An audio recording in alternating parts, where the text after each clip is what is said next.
방금 전 있었던 대법의 선고와 관련해서 한 말씀 드리겠습니다.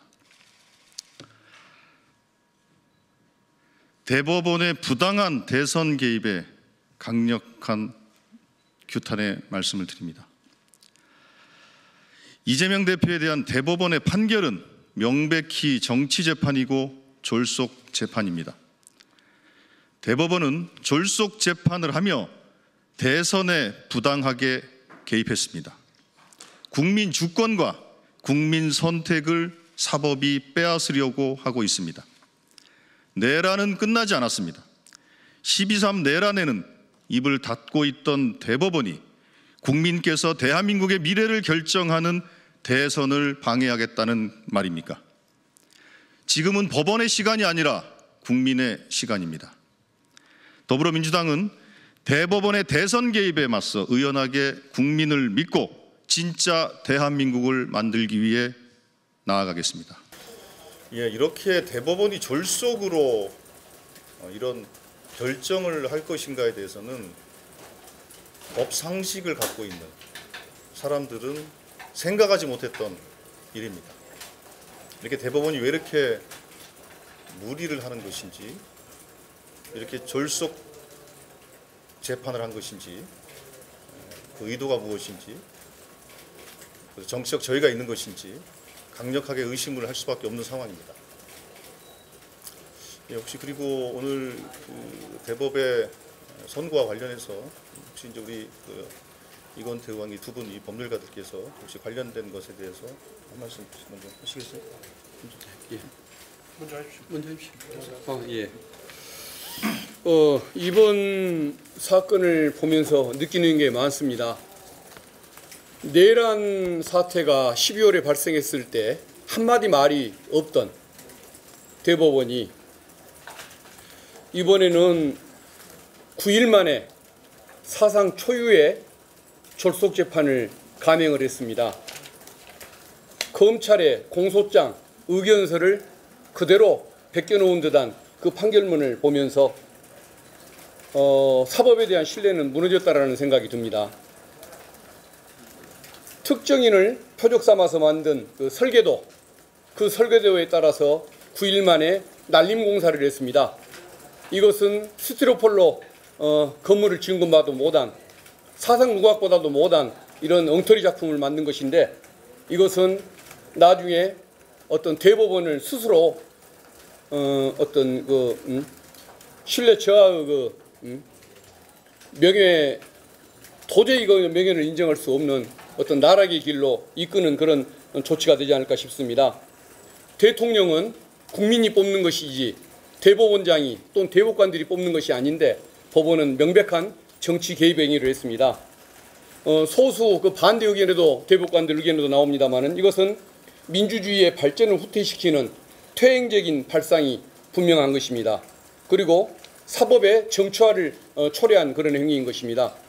아무튼 이 다수 의견은 정치적인 표현의 자유, 이것을 전혀 고려하지 않은, 선거의 특성을 전혀 고려하지 않은, 또 의심스러울 때는 피고인의 이익으로 한다는 그 원칙을 다 망가뜨린 정말 그 사법사의 가장 부끄러운 기록으로 남은 그런 판결이 될 것입니다. 어쨌든 이것은 어떤 그 표적 재판, 잘못된 설계도에 따라서 만든 스티로폴로 만든 이런 날림공사 같은 이런 건물, 사상 누각보다도 못하기 때문에 대법원은 이번에 스스로 자기의 신뢰와 자기의 명예를 구렁텅이에 쳐넣었다, 이런 표현을 드리고 싶습니다. 대법원이 재판부 배정으로부터 딱 9일 만에 유죄 취지의 파기환송 판결을 했는데, 과연 대법관들이 수만 쪽에 이른다는 그 증거 기록을 제대로 봤는지 묻지 않을 수가 없습니다. 오늘 대법원 선고에서 반대 의견을 낸 두 분의 대법관이 오늘 판결의 의미를 아주 정확하게 지적해 줬다고 생각합니다. 반대 의견은, 이번 다수 판결은 재형 법정주의 및 피고인의 이익으로를 위반한 것이다. 기존의 대법원 판례와 최근의 대법원의 판례에 위반되는 역진 판결이다. 이런 취지의 의견을 냈습니다. 이렇게 판결을 하게 되면 정치적 표현의 자유가 침해되고 선거의 자유가 침해되고 이것이 검사의 기소 편의주의하고 합작이 되면 결국 민주주의를 위협하고 유권자의 선택권을 검사가 결정하는 그런 폐단을 낳게 된다는 취지의 의견을 냈습니다. 더욱이 반대 의견에서는 대법원 판결문에 쉽게 등장하기 어려운 굉장히 강력한 취지의 반대 의견이 나왔는데 사법의 정치화라는 표현이 등장합니다.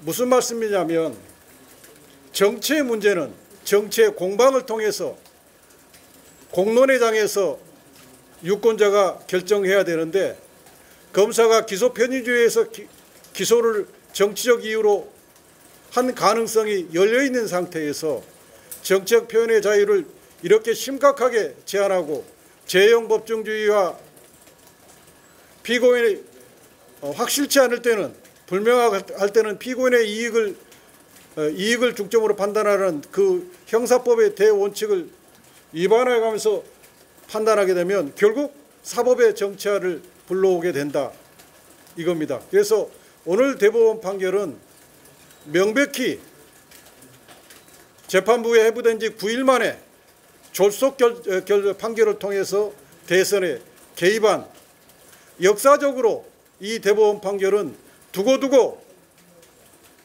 법관들의 치욕으로 남을 것이라고 생각하고 오늘 이 판결에 대해서 일선 법관들이 과연 동의할 수 있을지 심히 우려를 금할 수가 없습니다. 오늘 대법원 판결문과 2심 대법원 판결문을 여러분도 한번 비교해 보십시오. 대법원의 이 대선 개입에 대해서 국민들은 가만히 있지 않으실 거라고 믿고 국민들을 믿습니다. 이상입니다. 예, 우리가 내란은 끝나지 않았다라고 말씀을 드리는 것이 오늘 공교롭게도 내란 정부의 2인자인 내란댕 한덕수 총리가 방금 전에 사퇴 선언을 했습니다. 이제 곧 출마 선언을 한다고 합니다. 우리 사회 뿌리 깊게 남아있는 이 내란 잔당들이 마지막 몸부림을 하고 있다고 생각합니다. 그게 이 대법원 판결의 의미라고 저희들은 생각합니다. 결국 민주당은 또 이재명 후보는 국민들과 함께 국민 주권을 찬탈하려고 하는 그 모든 시도에 대해서 단호하게 맞서 싸워 나갈 것이고 반드시 국민과 함께 승리할 것입니다. 네. 질문할게요. 좀 질문 혹시 있어요? 동아일보 조은영입니다. 대선 전에 유죄 확정 판결 나올 가능성을 그것은 절차상의 문제이기 때문에 예. 절차상의 문제니까 한번 나중에 연구해 보시면 알겠지만 6월 3일 이전에 판결이 나온다는 것은 불가능할 겁니다. 대법원이 아무리 저렇게 몸부림을 쳐도 결국은 대통령을 뽑는 권한은 국민이 행사하게 될 거라는 것, 그 점을 말씀드립니다. 예, 혹시 예. 조금 성급하지만 후보 교체에 대한 지적도 일각에서 나올 수 있을 것 같은데 이에 대해서 없습니다.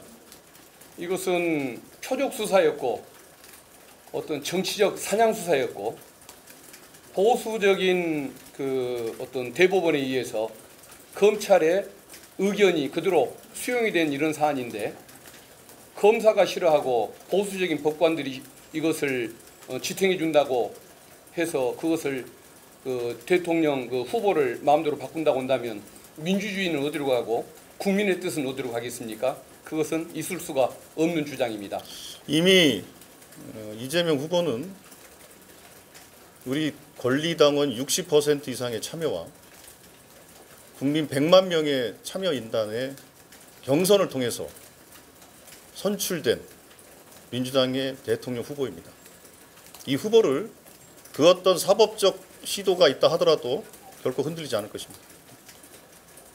결국은 6월 3일 선거는 결국은 이 대한민국의 주인, 주권자는 국민이라는 사실을 분명히 한번 보여주는 그런 선거가 될 수밖에 없다는 점을 다시 한번 좀 강조하고 싶습니다. 예, 어느 정도 하시죠. 그리고 뭐 이제 한 말씀만. 이번 판결은 결국 국민 주권주의를 침해하는 판결입니다. 결국 이 판결대로 한다면 검사가 후보자를 선택할 수 있는 길을 열게 됩니다. 우리나라는 국민 주권주의 나라지 검사 주권주의 나라가 아닙니다. 예, 이따가 또 의총 같은 거 예. 마지막으로 그러면 대선을 완주하시게 돼서 만약에 당선이 되시고 나서 법적 절차 간략하게만 좀 말씀해 주세요. 권한쟁의 심판이라든가. 그 부분은 헌법학자들의 통설이 대통령 신분을 갖는 사람에 대해서는 소추가 중단된다. 그 소추는 기소뿐만 아니라 재판 절차를 포함한다고 얘기를 하고 있습니다. 그래서 대법원이 그런 헌법학계의 통설까지 부정해 가면서 만약에 또 엉뚱한 시도를 하려고 한다면 그것은 헌법적인 절차라든가 입법적인 절차를 밟아서 당연히 저지를 시켜야겠죠. 이것은 주권자인 국민의 나라지 법관의 나라, 검사의 나라는 아니지 않습니까? 그런 시도는 혹시 있더라도 그런 불량한 시도가 있더라도 성공하지는 못할 것입니다. 네, 마지막으로 예, 아까 뭐 질문 주세요. 예. 비슷한 질문이었는데요. 어쨌든 대법원 파기호칭으로 해서 어제는 확진된 상황인데 대선 기간 중이라든지 아니면 대선 이후에 유죄 확정 판결이 나왔을 때 그 부분에 대해서 유죄 확정 판결이 나올 수가 없습니다. 6월 3일 이전에 이 사건은 확정될 수가 없고 그리고 대통령 선거가 끝나게 되면은 대통령에 대해서는 재판 절차가 중단된다는 것이 헌법학계의 통설이고 또 여러 법학자들의 다수 의견이고 또 필요하면은 여러 가지 또 조치를 할 것이기 때문에 유죄 확정 판결은 내려질 수가 없다. 그 점 분명히 말씀드립니다. 그러니까 그 점을 좀 분명히 말씀드려야 될 것 같은데 모든 행정, 입법, 사법적 권한들은 국민이 다 위임된 권한들입니다. 그렇기 때문에 이 모든 권한들은 국민 주권 위에 있을 수가 없는 것입니다. 그렇기 때문에 우리나라 헌법의 가장 제1 원리가 국민 주권 원리 아니겠습니까? 이 국민 주권 원리를 뒤엎으려고 하고 국민 주권을 찬탈하려고 하는 시도 자체가 그게 바로 내란인 것입니다. 기왕에 말씀이 나왔으니까 약간 보충 설명을 드리겠습니다. 결국 형사 불소추 특권의 그 소추에 재판 진행이 포함되느냐 이 질문이잖아요.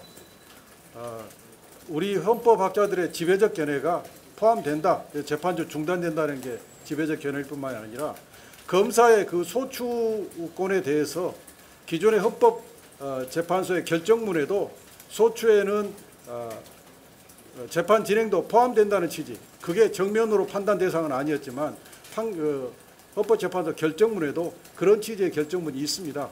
또한 미국은 이런 규정이 없음에도 불구하고 미국 법무부의 유권 해석으로 78년 제 기억으로 70년대 한 번 있었고 2000년, 2008년 세 번이나 대통령은 소추 재판 절차의 대상이 되지 않는다라고 유권 해석을 내렸고 또 그 유권 해석에 의해서 이번 트럼프 대통령에 대해서 전부 공소 취소했습니다. 이런 그 세계적인 헌법 해석 사례로 참조해 보시면 너무 명백하다고 생각하실 수 있을 겁니다. 예, 이제 뭐 마치면서 마지막으로 한마디만, 아니 그만하세요 이제 그만하시고 예, 마지막 한 말씀만 드릴게요. 누가 봐도 좀 상식적이지 않은 과정이 진행된 거 아닙니까? 뭐든지 정치적, 정파적 시각을 가지고 해석할 문제가 아니라 상식의 눈으로 한번 판단을 해봤으면 좋겠습니다.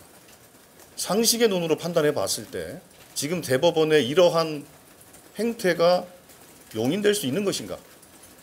그 점에 대해서 언론 여러분들께서도 한번 깊이 좀 함께 고민해 줬으면 좋겠습니다.